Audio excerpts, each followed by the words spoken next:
Nadine, est-ce que l'IA peut rivaliser avec le profiler? Qu'en penses-tu?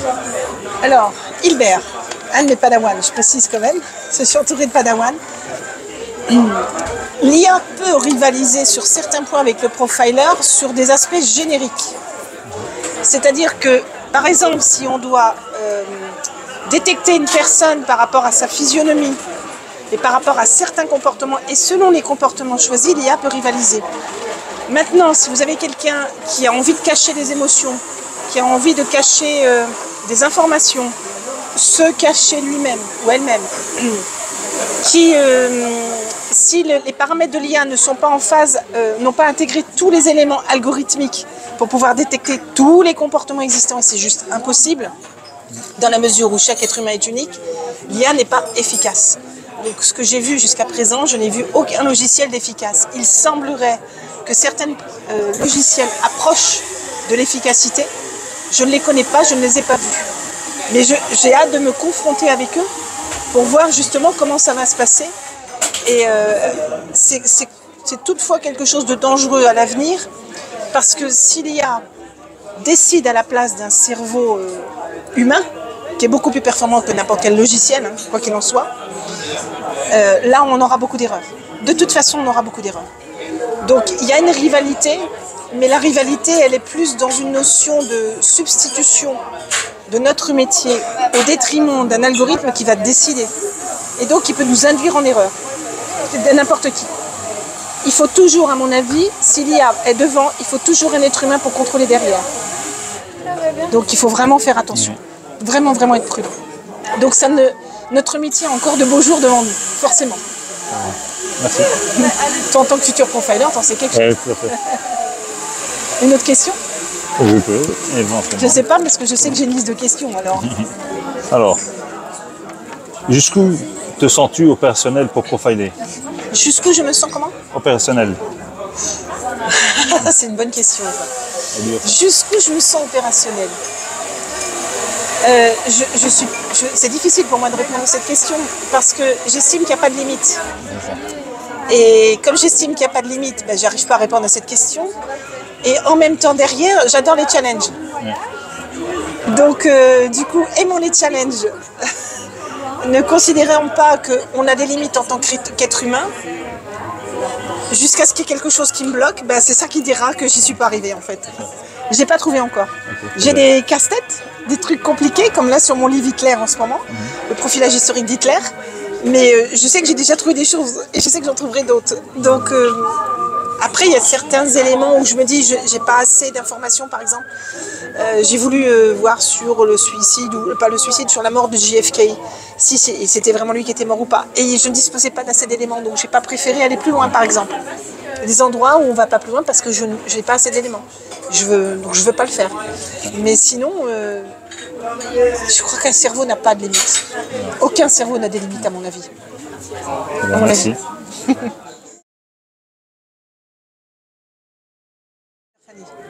Quand vous vous définissez comme profiler auprès des autres, quelles sont habituellement leurs réactions?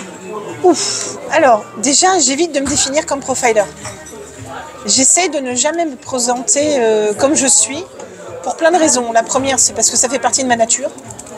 Et la deuxième, c'est que c'est toujours bon de rester discret dans ces métiers-là pour obtenir plus d'informations, parce qu'on ne sait pas sur qui on tombe, on ne sait pas dans quel environnement on est, on ne sait pas sur quel dossier on travaille, on ne sait pas où on rentre, etc. On m'appelle dans l'émission en tant que profiler, donc on sait à peu près ce que je fais. Mais s'il y a des personnes qui me demandent quel est mon métier, j'ai tendance à dire je suis dans les sciences du comportement. Donc les gens ils connaissent pas, alors ils font ah ouais super, ils connaissent rien. Et on passe à autre chose. Et c'est très bien comme ça. Parce que je réitère, 140 ans de retard en France sur ce métier, peut-être même 150 maintenant. Et surtout beaucoup de personnes qui s'y intéressent pas en fait finalement. Parce qu'on est dans un milieu où les gens, il faut que ça tombe tout cuit. Si c'est quelque chose de nouveau, il faut vraiment avoir des esprits curieux pour qu'ils se penchent dessus. Et là, les esprits curieux, souvent, alors, ils peuvent avoir une réaction de type, vous pouvez nous expliquer ce que c'est qu'un profiler? Parce que nous, on ne connaît pas. Et j'explique, et là, on a un échange, je crée un échange. Par contre, ce que je peux dire, c'est qu'autrefois, Quand je disais que j'étais profiler, il y a des gens qui arrivaient même parfois à me pincer la main, comme ça, le bras. Ah, ça existe vraiment? Ça existe vraiment, c'est pas que dans les films. Et je leur répondais, c'est-à-dire que dans les films, c'est pas vraiment ça non plus. C'est pas la même chose que dans la vraie vie. Donc, je parle très peu de moi ou de mon métier. Je peux même des fois dire consultante ou coach. Ça passe. Mais les gens ne savent pas vraiment qui je suis. Et du coup, je suis à mon aise pour observer, pour pratiquer mon métier comme je le veux, si j'ai besoin de le faire. Parce que je me repose quand même de temps à autre. Et quelles sont les qualités pour devenir profiler? Les qualités, il y en a beaucoup. Je ne sais pas si on peut appeler ça des qualités, mais en tout cas, il y a énormément de besoins pour être profiler. Déjà, l'un des premiers, je pense, c'est tout ce qui est lié au zéro jugement de valeur, et ça, vous connaissez ça, mes Padawan. La neutralité au maximum. Ne pas juger, ne pas critiquer, ou en tout cas, d'éviter de le faire au maximum. Ça, c'est très important. C'est un travail, vous le connaissez, il est long. Il vous exige beaucoup de temps. Ça, c'est un des premiers. Après, il faut beaucoup d'adaptabilité. C'est d'être capable d'être adaptable dans X situations, mais d'être aussi adaptable sur certains dossiers, d'être face à des situations. On se dit, je ne sais pas ce que je vais faire de ça, ou je ne sais pas comment je vais réagir avec ça, ou se poser les questions, s'instruire, réfléchir, poser. Pas hésiter à poser un dossier et de se dire, non, c'est pas le moment, je vais le prendre plus tard. De poser des questions à d'autres personnes aussi. Ne pas hésiter à dire, bon, écoute, quelle est ta vision par rapport à ça, de cette personne, etc. Ou de ce dossier. Même si c'est des personnes parfois néophytes. C'est intéressant les personnes néophytes parce que nous, on est des fois tellement focusés sur des choses qu'on ne va pas voir quelque chose qu'eux, ils vont voir tout de suite. Il ne faut pas hésiter à le faire quand on est bloqué, quand on se sent bloqué. Donc en fait, il faut toujours chercher à se débloquer d'une manière ou d'une autre. Être le plus humble possible. C'est important. Parce qu'on a des potentiels et des capacités énormes. Mais il faut considérer que les autres ne sont pas parfaits comme nous. C'est mieux, je trouve. Bon, ça, c'est mon opinion. Qu'est-ce qu'il peut y avoir? Il y en a beaucoup, les qualités qu'il faut besoin. D'être patient, d'être travailleur, d'être méthodique, d'être structuré, d'être pugnace, pas lâcher le morceau, d'accepter la critique, mais pas dans un but négatif, mais plutôt constructif. Capable de se dire que cette critique, même si les gens ont tendance à vous casser parce que vous êtes profiler ou je ne sais quoi, ok, pas de problème. Laissez-moi travailler, je vous laisse travailler, chacun a sa façon de travailler, et puis on va comparer les résultats. Et c'est souvent qu'on enrichit parce que les gens, après, ils voient ce que vous faites. Moi, je l'ai vu souvent sur des affaires, notamment criminelles, et derrière, ils se rendent compte qu'il y a quelque chose. Il y a de la consistance, il y a de la pertinence. Et donc, ils se disent, derrière, finalement, on peut apprendre ensemble. Et du coup, ça devient sympa de travailler ensemble. C'est le problème, toujours pareil, c'est le manque de connaissances, de savoir et de culture fait que les gens auront tendance à se retrancher derrière en se disant non, c'est nul, on n'en veut pas. Donc restons humbles, simples et patients et acceptons d'informer, d'éduquer, de soutenir même parfois nos partenaires ou les personnes qui veulent s'enrichir ou simplement s'instruire sur ce qu'on est. D'être toujours en capacité de remise en question, mais pas dans un but de douter de soi. Dans un but et par exemple de complètement aplanir un dossier et de recommencer, de le mettre à la benne s'il faut. Et on recommence à zéro pour vérifier ses résultats. Il ne faut pas hésiter à se dire, bon là, tu n'as peut-être été pas bon ou tu n'as peut-être pas vu quelque chose, il faut recommencer. Il y a plein d'autres qualités encore, que je suis sûre que j'en ai oublié plein, mais c'est un métier qui est très très très chronophage en qualité, en besoin. Oui, certes. Et quelles sont les différences d'un travail comportemental réalisé par un psychologue et par un profiler? Alors, je ne connais pas assez les travails du comportemental d'un psychologue. J'ai côtoyé des criminologues qui faisaient des profilages psychologiques. Et comment dire, déjà, il faut qu'il y ait un mort. Au moins un.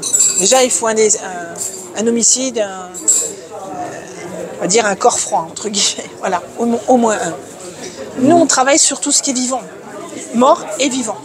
C'est-à-dire qu'on va chercher à droite, à gauche, une pièce vide, on la profile, un écrit, on le profile, une voix, on le profile, un individu qu'on le voit ou qu'on ne le voit pas, on profile, et ainsi de suite. Pas le criminologue. Je pense que la partie psychologique de ce que je connais, moi, de ce que j'ai côtoyé, elle cloisonne terriblement. Il y a des très bons psychologues, mais qui appliquent des connaissances et des études qui sont dans un cloisonnement de dire telle personne elle est telle couleur, de telle manière, de telle façon, de telle typologie, etc., etc. Et à partir du moment où on range des personnes dans des cases, moi j'appelle ça ranger dans des cases, on s'obstrue la possibilité de découvrir les vrais potentiels de la personne. On s'empêche complètement d'être capable de dire il y a peut-être 10 sur 12 éléments d'aspérité en schizophrénie, mais les 2 éléments qu'il n'y a pas, ça nous indique qu'on pourrait peut-être creuser la question et de voir si vraiment la personne est schizophrène ou pas, par exemple. Et ça, le psychologue ne fait pas. En tout cas, je n'en connais pas. Et c'est le système éducatif qui n'est pas bon.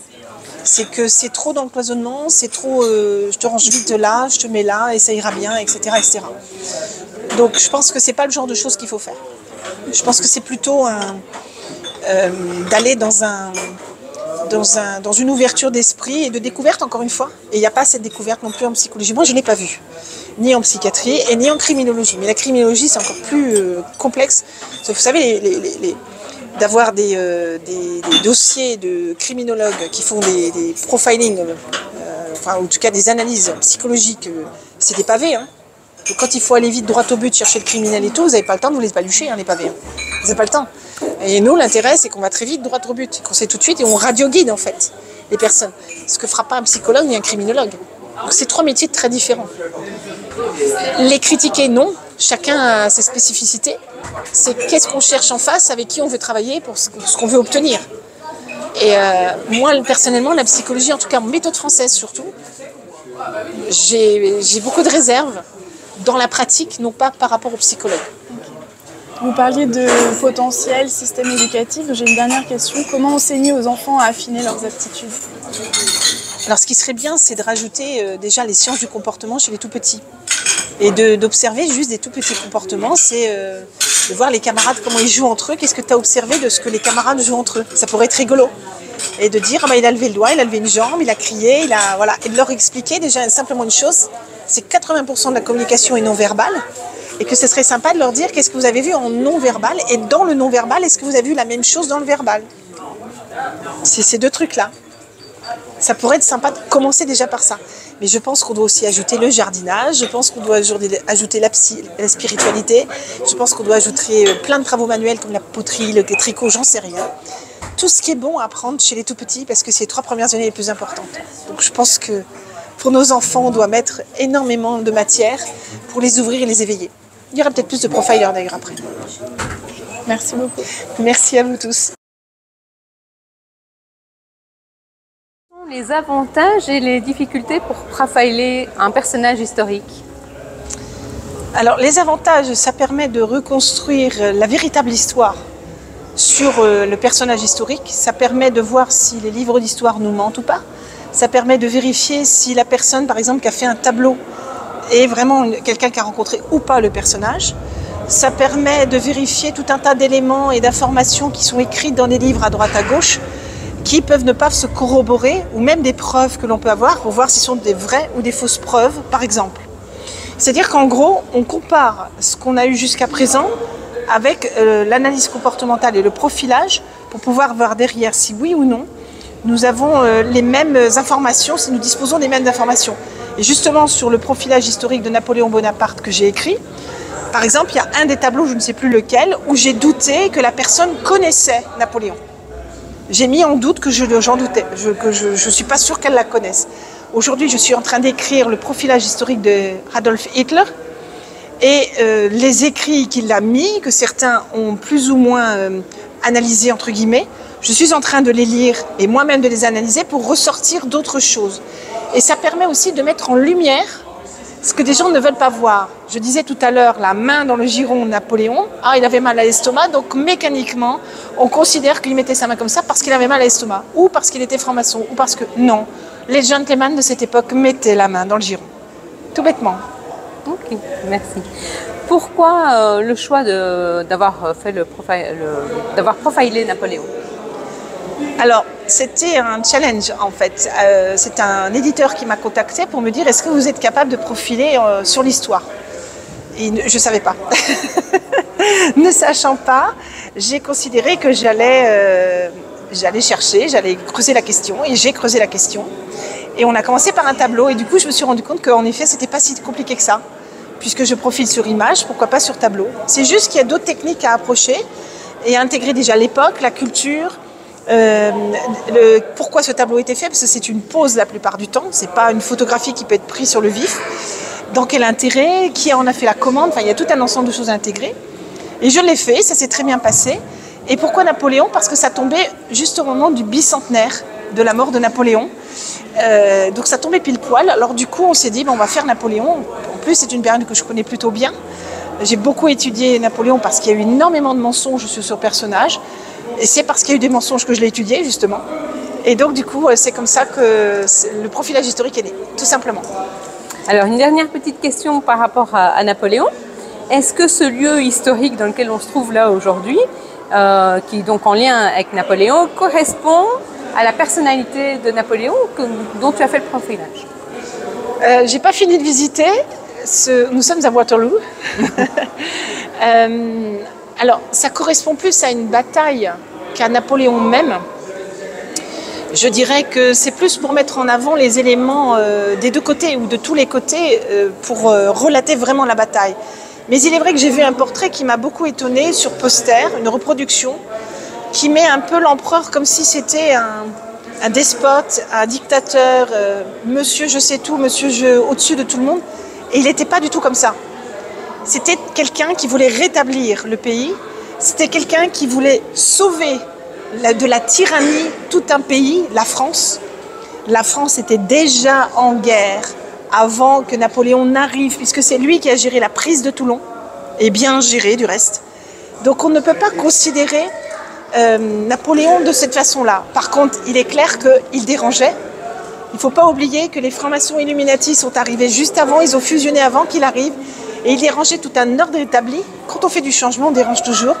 Et qu'au fil de l'histoire, on l'a décrié et dessiné de façon différente. Et surtout, depuis l'époque Sarkozy, où on a mis en avant un Napoléon despote, esclavagiste, homosexuel, je ne sais quoi.